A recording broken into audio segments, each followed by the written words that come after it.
Technical difficulty. So I'm Josh from Galvsport. I run and own a shop here in Perth, Western Australia. We got 6 guys here and we do all sorts of different vehicle customisation. Primarily we steer towards the Nissan stuff, but over the last couple of years we start going more towards the Euro market as well. So in the shop at any one point in time we've got 35 GTRs through Lambos, through M3s, Audis, all sorts of different stuff. So we do from bare shell restorations through to basic service packages depending on what the customer wants.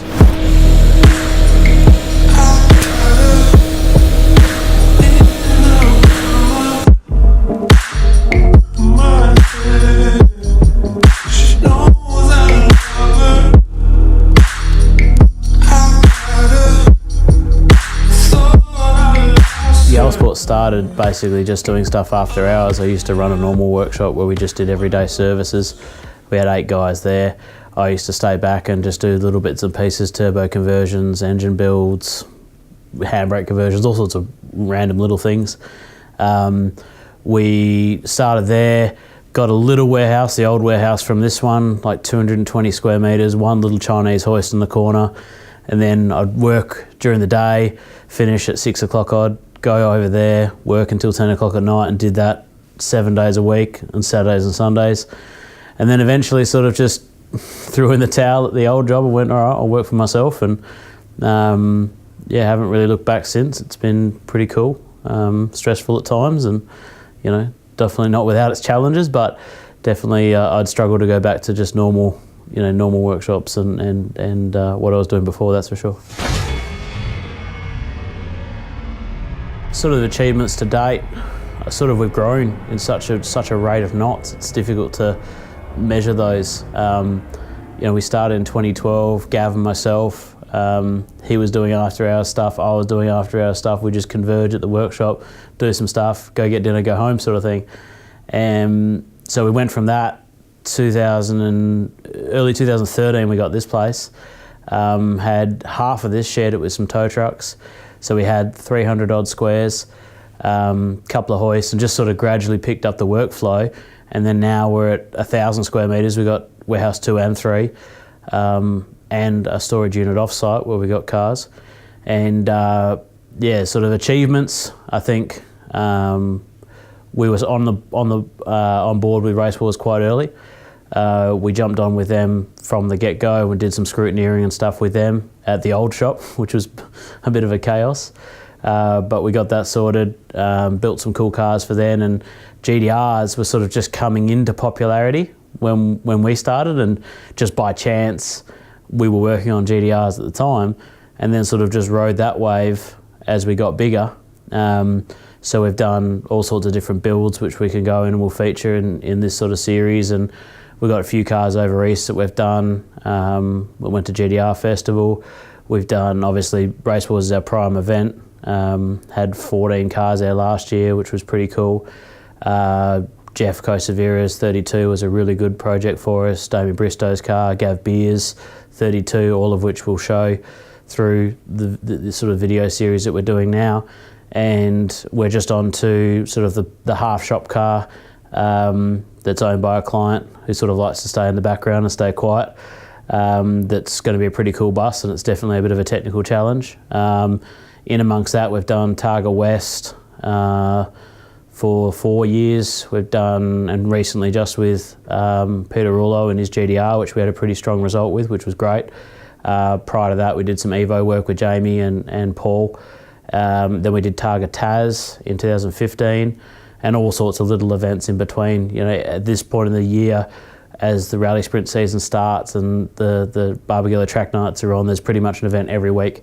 So you've got a steady workflow of guys coming through for brake fluid flushes to pads to upgrades. It doesn't stop now. So it'll run all the way through.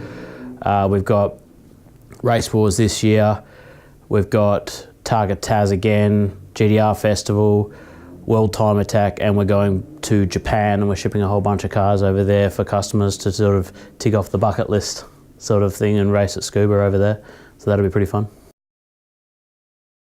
Today I was welding up some wastegate stuff for the Hank, for the GTR, for the shop car.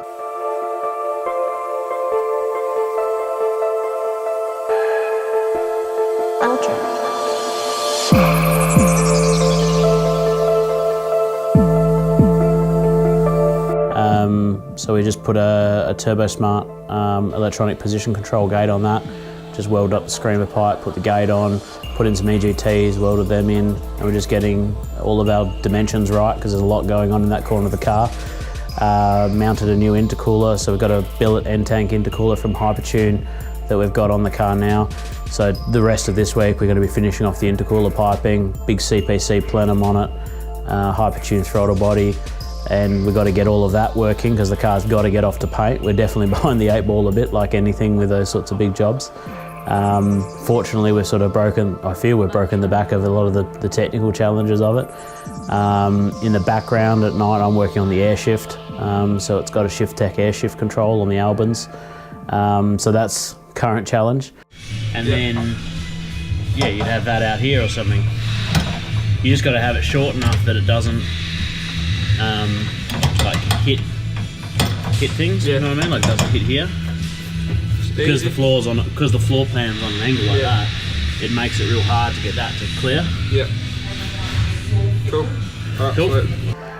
The other guys, we've got Lamborghini Gallardo with some E-gear dramas we're working on.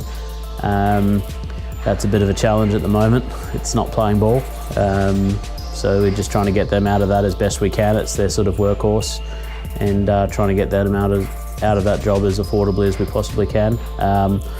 Gav did a set of big end bearings on an M3, which is a really popular job coming through the shop nowadays as they're getting older, so they've got a bit of a drama where they wear their big end shells prematurely. Here I'm baking a cake. This is a lemon meringue. So he did that, moved on to a cam job on an SS, so we just put a new blower cam on a car with a Magnuson charger, which is pretty cool. Owen was doing some intercooler piping on a little AC Cobra replica. That's a cool car that's got a VL turbo engine in it and a full VL drivetrain, which is probably the most odd engine I've ever seen in one of those kit cars. So it does the dose, and the old gentleman that owns it definitely likes the dose, so he drives down West Coast Highway with it. And Aaron was wiring in a new switch panel and some new ECU control stuff on Damien Bristow's HKS car. So we're just getting some boost by gear installed with the GPS and some different little trick stuff we're going to test at the drags on Wednesday night.